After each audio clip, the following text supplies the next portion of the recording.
Buenos días, buenas tardes, buenas noches.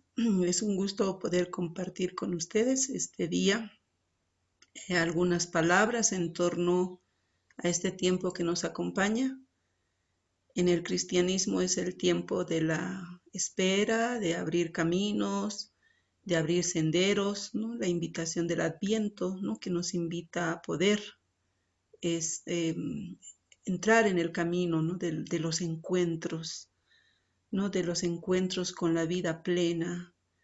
Y en el contexto andino también nos encontramos con un tiempo muy propicio, que es el tiempo que nos prepara al encuentro con el espíritu protector de los y las seres que nos acompañan, ¿no? Y de manera concreta, en la remembranza de nuestros ancestros y ancestras, nuestras illas, ¿no? Los espíritus protectores de las vicuñas, de las alpacas, de las llamas, ¿no? Y es el tiempo en que nos vamos a preparar justamente a diseñar las pequeñas illas que van a acompañar nuestra convivencia, ¿no? Con esos otros y otras seres que tienen que ver justamente con el empuje, ¿no? de la vida, con esta crianza mutua de la vida que es tan importante en nuestros contextos andinos. Y en ese contexto comparto algunas palabras en torno a algunas sentipensares que nos deja la última encíclica del Papa Francisco sobre la fraternidad y la amistad social, ¿no? El título obviamente puede quedar muy limitado, ¿no? El sentido de la fraternidad, que en el contexto así más occidental, ¿no? Se limita a la relación de hermanos y yo creo que la invitación va mucho más allá, ¿no? Aunque obviamente es necesario también explicitar, ¿no? ¿Qué implica realmente reconocernos en esta comunidad humana? Y desde el contexto andino me parece también importante y fundamental comprender y orientar este camino desde algunos principios, ¿no? Desde algunos principios.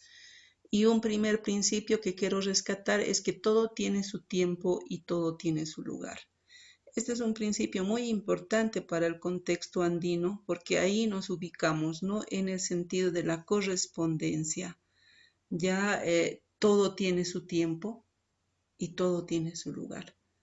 Por lo tanto, en esa sintonía pues estamos, ¿no? Reconociéndonos como esta gran comunidad de seres que convivimos, que cohabitamos, que nos relacionamos en el cosmos, ¿no? Y no se trata solamente de las relaciones humanas, sino sentirnos que somos parte de un gran tejido, ¿no? De un gran tejido de la vida. Ya entonces desde estos principios de correspondencia, en el contexto andino se reconoce la vigencia de la gran comunidad de interrelaciones de la que somos parte, ¿no? Si vemos esta imagen que nos ha ofrecido Erlini Tola, ¿no? Desde el arte, podemos ver, ¿no? Cómo las diversas interrelaciones, ¿no? se confluyen, entran en esta dinámica de relaciones, ¿no? Donde el centro no es el ser humano, ¿no? Entonces este es un aspecto muy importante y fundamental en las cosmogonías andinas, ¿no? Cosmologías andinas o de los pueblos ancestrales. Sí, todos nos interrelacionamos, entonces aquí no hay centros, ¿no? Aquí tenemos el símbolo de la espiral, que es el símbolo del principio de la vida en algunos contextos andinos, ¿no? Porque implica pues la vida, ¿no? La vida en todos sus ciclos, ¿no? Y desde ese sentido de que todo tiene su tiempo, es muy importante respetar los ciclos de la vida, ¿no? Y en esos ciclos se establecen las interrelaciones, ¿no? Las interrelaciones en los diversos tiempos a los cuales se corresponden en el cosmos. Y por lo tanto, este sentido de que somos parte de un gran tejido de la vida será muy importante. Y sobre todo recordar esto en estos tiempos de pandemia, ¿no? Que hemos visto como comunidad humana hemos sido afectadas y afectados, ¿no? Por este ser, ¿no? Por este virus que nos llega desde otros espacios, desde otros territorios y que posiblemente cohabitan con otros y otras seres, ¿no? Pero que en el contacto con nuestros cuerpos, ¿no? Ha generado una serie de rupturas también, ¿no? Y ahí quiero un poco detenerme, ¿no?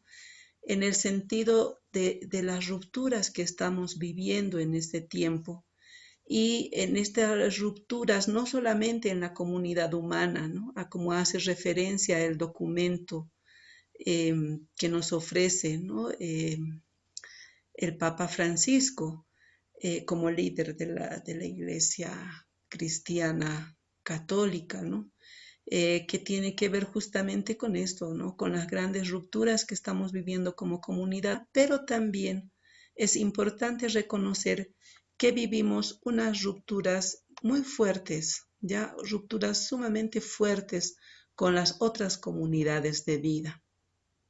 Ya, y por eso que es importante, ¿no? Reconocernos que somos parte de la comunidad humana, ya que supera la uniformidad, ¿no? Entonces no somos una comunidad humana uniformizada, ¿no? Así como también hay pretensiones que buscan, ¿no es cierto?, uniformizarnos, pero esto es muy complicado, ¿no? Como seres humanos también somos parte de la biodiversidad de los territorios que habitamos y eso nos caracteriza, por lo tanto no podemos hablar de una comunidad humana homogénea, sino de una comunidad humana que supera la uniformidad. Por lo tanto, ahí vemos, ¿no?, cómo realmente, pues, esto va a ser muy importante, ¿no?, reconocernos en nuestra pluralidad. Y desde las sabidurías de los pueblos se reconoce que vivimos en un tiempo de grandes rupturas, como les decía, en las relaciones, como se percibe en la reciente encíclica del Papa Francisco sobre la fraternidad y la amistad social. Y este tiempo de pandemia nos mostró que el desequilibrio es generado por la ambición de una pequeña parte de la humanidad, ¿no? Esto es muy importante y fundamental considerar, ¿no? Hay una serie de rupturas que, si bien es verdad que todos y todas de algún modo tenemos responsabilidad, sin embargo, hay una pequeña parte de la comunidad humana, un pequeño porcentaje que realmente se ha apropiado de la vida, ¿no? Y por eso es que hablaríamos de un adueñamiento de la vida. Sí, y esa ambición del adueñamiento de la vida es la que está generando serias rupturas, no solamente en la comunidad humana, sino en la comunidad con los otros y otras seres.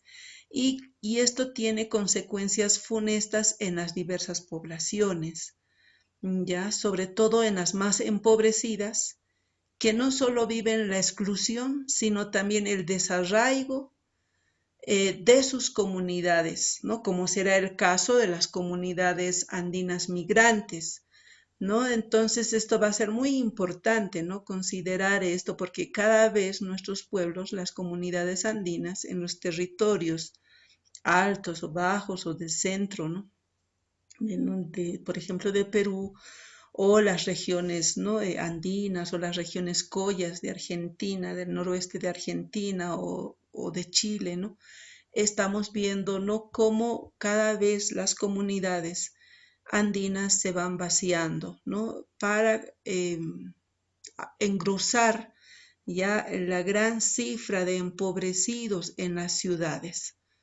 Sí, entonces, y esto es consecuencia justamente de el mal manejo de la administración, el mal gobierno, ya en las formas en cómo se concede los territorios a las empresas, ¿no? Y esto está generando desequilibrios muy fuertes, no solamente con la contaminación, sino también con el cambio climático, ¿no?, que está produciendo sequías, lluvias torrenciales que inundan, ¿no?, los territorios, y que eso hace que haya pérdidas también en la producción, ¿no? Y también el desequilibrio en los ciclos del cosmos, ¿no? Entonces hay tiempos en que realmente ya han cambiado mucho, y entonces todo eso ha generado una gran expulsión en las comunidades andinas, y esto lo podemos ver en nuestros diversos territorios, ¿no? Y por eso será importante reconocer el sentido de pertenencia y el sentido de comunidad en estas poblaciones, y no solamente en esas poblaciones, ¿no?, sino también en la convivencia que se logra establecer en las ciudades, y que no es nada fácil, ¿no? No es nada fácil, y realmente es todo un desafío para las comunidades migrantes andinas insertarse en los espacios urbanos a los cuales muchos se ven obligados y obligadas a migrar, ¿no? Entonces, pero va a ser fundamental que las comunidades andinas migrantes conservemos el vínculo con la ancestralidad, ¿no?, con las raíces, que implica el despertar de la conciencia cósmica que permite reconocernos en relación con las otras y otros seres, estos seres que vemos y los que no vemos, pero con los y las que habitamos, ¿no? Entonces va a ser muy importante ese vínculo con todos y todas las y los otros seres, ya porque la vida humana, como comunidad humana, no solamente dependemos de los humanos y las humanas, sino que dependemos de las otras comunidades, ¿ya? Y esto se puede ver profundamente expresada en los diversos ritos que tenemos como pueblos andinos, ¿no?, que muchas veces son categorizadas o están dentro del marco del prejuicio, de la superstición, pero tiene que ver justamente con esa interrelación de correspondencias, tiene que ver con el Aini, que es las reciprocidades mutuas necesarias en la convivencia, no convivencia humana, pero también en la convivencia con las y los otros seres, ¿no? Aquí tenemos una imagen muy significativa ya del encuentro que tuvimos de teología y pastoral andina en el pueblo Coya de Argentina, donde ahí estamos justamente en la celebración de dar el alimento a la Pachamama, ¿no? Y ahí sí se da de alimentar a la Pachamama, ¿no? Porque los hermanos y hermanas Coyas, el ritual a la Pachamama, de alimentar a la Pachamama, es justamente darle de comer. Entonces se abre, ¿no? Se abre el espacio, ¿ya? El espacio para poder alimentar, ¿no? Y ahí tenemos, ¿no?, alimentos, bebidas, y cada quien, pues, ¿no?, se acerca y ofrece ese alimento en señal de gratitud, ¿no?, a esta Pacha que nos acoge, a esta Pacha que nos sigue sosteniendo como comunidad humana y que nos ofrece lo necesario para vivir, ¿no? Entonces, esta comunidad humana requiere necesariamente vivir esa reciprocidad. Por lo tanto, esta es una doble tarea, ¿no? No solamente es relacionarnos como comunidad humana, sino también con las y los otros seres. Y bueno, y el otro aspecto que va a ser importante también va a ser, ¿no?, que para los pueblos andinos, ¿ya?, en los pueblos andinos, es importante considerar la estructura colonial, ¿ya? Cuando hablamos de convivencia humana, sí tenemos que hacer remembranza de todas estas estructuras que nos atraviesan, y una de ellas es la estructura colonial, que aún se conserva en las estructuras de los estados, ¿no?, que quedan todavía como herencias grandes, y que en gran parte tiene que ver con la construcción del racismo, que está fuertemente enquistado en nuestras sociedades, y como diría el documento ¿no?, del Papa, que se esconde y reaparece una y otra vez, ¿no? Entonces el racismo realmente está sumamente enquistado y genera una serie de rupturas en la comunidad humana, ¿no? Porque ahí desde el racismo se mide quién realmente es un ser humano digno y completo o quien no lo es, porque todavía hay categorías que desde el racismo no miden quiénes no tienen ser, o sea, quiénes son los seres y quiénes son los no seres, ¿sí? Y esto nos lleva también a ver, ¿no?, cómo los pueblos indígenas son vistos como extranjeros en sus propios territorios. Por ello, su resistencia se sostiene en la tierra y territorio, no como una simple tenencia de propiedad privada, sino porque en ella se encuentra una serie de relaciones que son parte vital en la vivencia de sus espiritualidades, sus saberes y sabidurías. Por lo tanto, la lucha por la tierra y territorio tiene que ver con el sentido de la autogobernación, ¿no?, que es parte de su recreación como pueblos a partir de la memoria que busca reorganizarse para seguir siendo y estando. Por lo tanto, esta no es una simple ambición, sino este es un deseo profundo que puede nutrir el caminar de nuestras sociedades. ¿Sí? Se trata de rescatar la dignidad de los pueblos, que está relacionada al sentido del buen vivir, el buen convivir, que tiene que ver con la plenitud de la vida, con ese sentido de la crianza mutua de la vida que es tan importante y fundamental en los contextos andinos.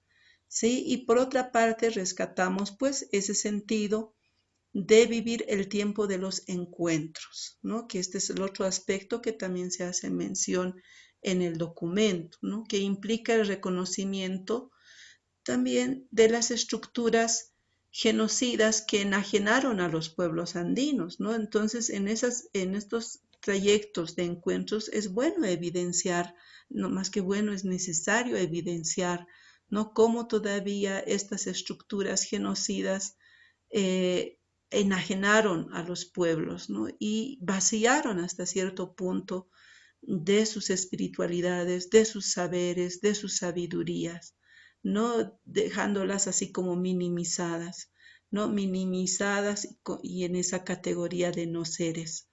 Por lo tanto, un aspecto importante en estos caminos de encuentros van a ser los caminos interreligiosos. Pues implica el respeto de las espiritualidades de los pueblos andinos, que aún son vistas como superstición y hechicería o situadas en el ámbito del folclore, ¿no? Entonces, no dándole realmente el sentido que tienen. Y por lo tanto, ese proceso de, digamos, camino interreligioso en estos encuentros implica el respeto a la sacralidad de la vida, ¿no? Esto es muy importante, ¿no?, importante y necesario en estos tiempos. Por lo tanto, se trata de salir de estos cultivos o monocultivos mentales y de las verdades únicas. Es el tiempo de romper con la hegemonía del mundo de lo uno, o sea, de este sentido de universo, y no reconocer el pluriverso que somos, para abrirse al mundo plural o biodiverso, ¿no?, del cual somos parte. Por lo tanto, el documento yo creo que nos invita, ¿no?, a reconocernos, por una parte, en esta comunidad humana, pero por otra parte, también reconocernos como esa gran comunidad humana de la cual somos, ¿no?, parte. Y sí, yo dejo un poco ahí esta invitación, ¿no?, esta invitación de poder seguir caminando en estas búsquedas, ¿no?, en estas búsquedas plenas de tiempos dignos, de tiempos plenos, que nos invitan a reconocernos que somos parte de una comunidad y que en esta comunidad también reconocer a las y los otros y otras seres, ¿no?, y de manera específica a los ancestros y ancestras que nos acompañan, que nos cobijan y nos siguen invitando a avanzar por estos caminos de las sabidurías plenas.